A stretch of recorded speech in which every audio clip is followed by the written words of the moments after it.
এরা ট্রাম্পের জন্য পুজো করলো, এরা ট্রাম্পের জন্য মন্দির তৈরি করলো, এদের বাবা ট্রাম্পের জন্য ক্যাম্পেনিং করলো।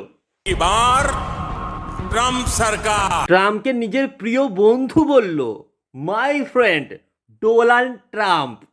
মাই ফ্রেন্ড, ইন্ডিয়ার ফ্রেন্ড মিস্টার ডোনাল্ড ট্রাম্প। এর বদলে কি পাওয়া গেল? প্রত্যেক দিন ট্রাম্প ভারতকে অপমানিত করছে।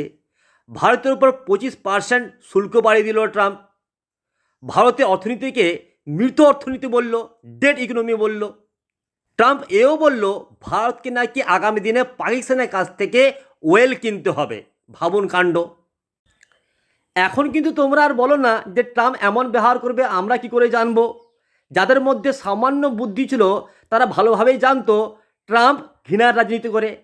ট্রাম্প একজন করাপ্ট বদমাস পলিটিশিয়ান, কিন্তু তা সত্ত্বেও ট্রাম্পকে এরা সমর্থন করতো, কারণ ট্রাম্প মুসলিমদের পছন্দ করতো না। এই ট্রাম্পকে এরা নিজেদের দ্বিতীয় বাবাও বানিয়ে নিয়েছিল। Donald Trump great again.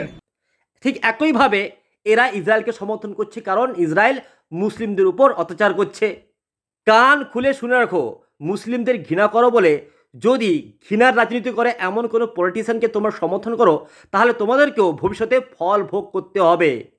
কথায় আছে, ঘুঁটে পোড়ে আর গোবর হাসে।